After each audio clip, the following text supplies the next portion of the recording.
It is time for the grand finals of the TeamSpeak Team Liquid Open number 11. It's Liquid TLO, our Terran player, our random player, taking on White-Ra, the Protoss, and this is coming up next. Welcome to TeamSpeak, advanced voice communication software for any platform. TeamSpeak allows groups of people to communicate and share information with anyone, via the internet or through private networks. Using your Windows, Mac or Linux-based computer, all you need is a headset with microphone, and in minutes you can be chatting with others in real time, using our crystal clear voice technology.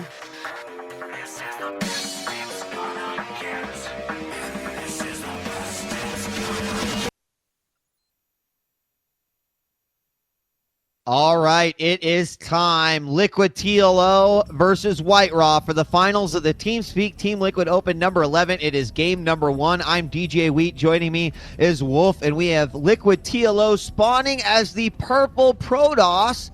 What? In the 2 o'clock position, and his opponent, White-Ra, as the red Protoss in the 7 o'clock position. A PvP on Xel'Naga Caverns. Awesome. Definitely awesome. You know, everyone knows, or at least everyone who plays StarCraft, and not everyone watching plays, a lot of people just like to watch. Everyone who plays mirror matchup knows that it's a very stressful matchup. You hate playing it. You know, it's very, very intense, and if you get behind, it's almost impossible to catch up at times. And PvP, in my opinion, a lot of people disagree, is one of the most unforgiving matchups where, like, if you get a pylon, or you don't put your probes on gas right away, or just one little thing like that can mean you lose the entire game. So you have to be very, very careful in this matchup. And you know, if your opponent 4-gates and you don't, you have to be incredibly careful, because otherwise you can just lose because you didn't 4-gate. And it's almost really the standard for both players to 4-gate. So we'll see what these two do. Yeah, of course, right now the advantage is kind of in TLO's favor. He knows he's Protoss, and he knows his opponent is Protoss, so he can kind of gear up for a build in that fashion. Assimilator's down for both players with the gateways on their way. White-Ra is going to go ahead and be scouting here, and notice we have not seen a scout yet from TLO. He's going to drop down his first gateway, supporting pylon, and in comes White-Ra to go, sweet. A mirror match, and there he is as he gets vision of what's going on. He sees Chrono Boost on the Nexus, getting those probes out as quickly as possible. TLO now going to send a probe out for scouting as the Cybernetics core goes down as well. And White-Ra going to steal a gas, takes that assimilator, and that's kind of interesting. When you see that, it kind of restricts what your opponent can do, because he can just try to get that Zealot chronoed out, as we see, and get rid of that gas, which, since you do see that chrono on the Zealot, it really is a telling sign that TLO really wants to use that gas in whatever build he has planned, and it's going to slow it down, and it just really limits what your opponent can do. But on the same hand, it does cost you 75 mils, so it delays your own second gas, so it's kind of a gamble. But usually when players do that, it means that they either want to pressure into an expansion, or want to win a game straight up with some sort of sneaky tech.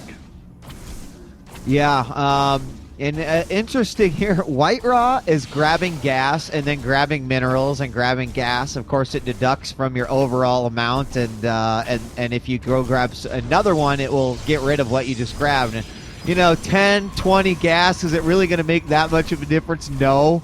But, well, who knows? But it is kind of funny to just see him really try to maximize his advantage here. TLO did bring out a second Zealot rather than like a Zealot Stalker from that first gateway to get rid of that Cybernetics core. He's now taken that gas, and he's just checking around his base to make sure nothing crazy is going on. Meanwhile, second gateway down for White-Ra. Looks like he's about ready to put something else down. A quick Twilight Council. And TLO is throwing down a quick Stargate, which is basically, unfortunately for TLO, basically the direct counter to a quick Stargate is to get a Twilight Council and go for Blink Stalkers. Yep. And like I said, you know, when you steal that gas, it's sometimes a tell sign if it's going to be some sort of tech like Blink, because with Zealots only, or, you know, a more Zealot heavy composition, it's so much harder to deal. with those Blink Stalkers, and it looks like TLO going to pressure forward actually with his units here, and White-Ra not having a whole lot to deal with this could find himself in some trouble here. In fact, a lot of trouble, as 2 Zealots going to start attacking this pylon right now.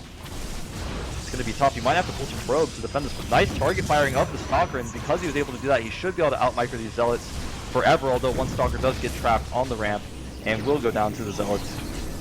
And another Stalker almost getting trapped, but basically TLO can't really do much else with these Zealots. He does see the Twilight Council, and he is going to come in here and try to force down some probes. Does get 1 probe, and a second one actually going to fall, maybe even a third. But White-Ra controlling those probes, trying to get them away. Does get a third, but the Zealot will now go down. Actually gets a 4th. Wow. Yeah, Zealot actually did some.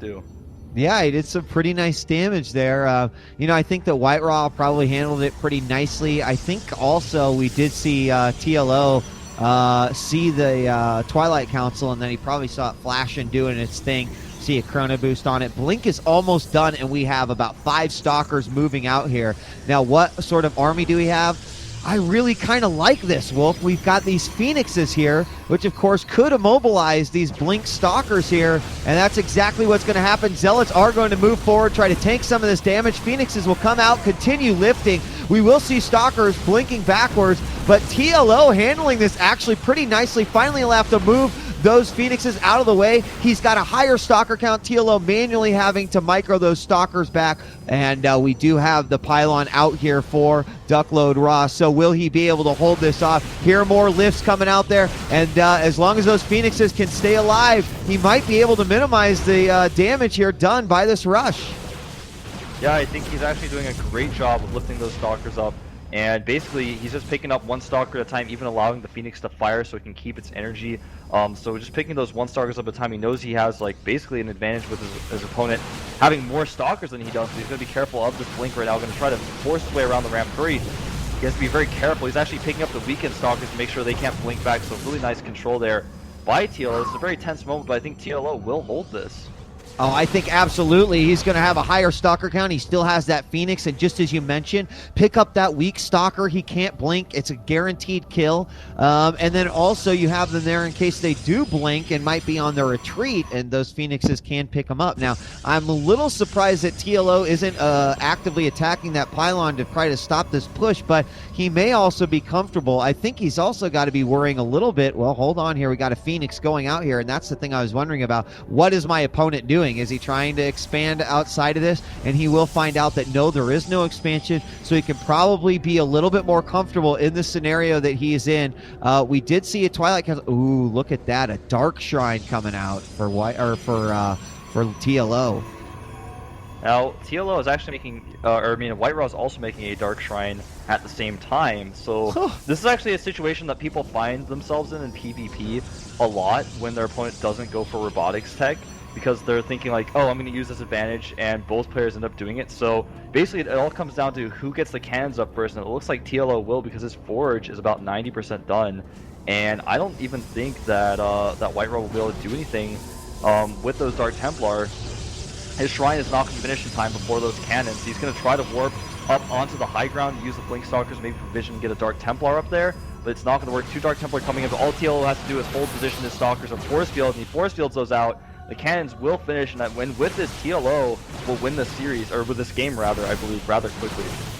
Oh, he's got to make sure he gets another force field down on the ramp right now. White-Ra is pretty much throwing away a lot of those units, trying to get those DTs in, and he is not going to pay off as the cannon comes up and the DTs get just mowed down. And then look at that, 300 minerals just basically out there as well. 1 DT did slip in, and there is the GG. As TLO with some great Protoss defense there. You know, we had talked about the direct counter with the Stargate and the Blink Stalkers, but TLO, whether he realized it or not, showing us that Phoenixes can be used even better in a PvP situation too. I really loved the picking up of the Stalkers and maximizing his damage that way. That was awesome.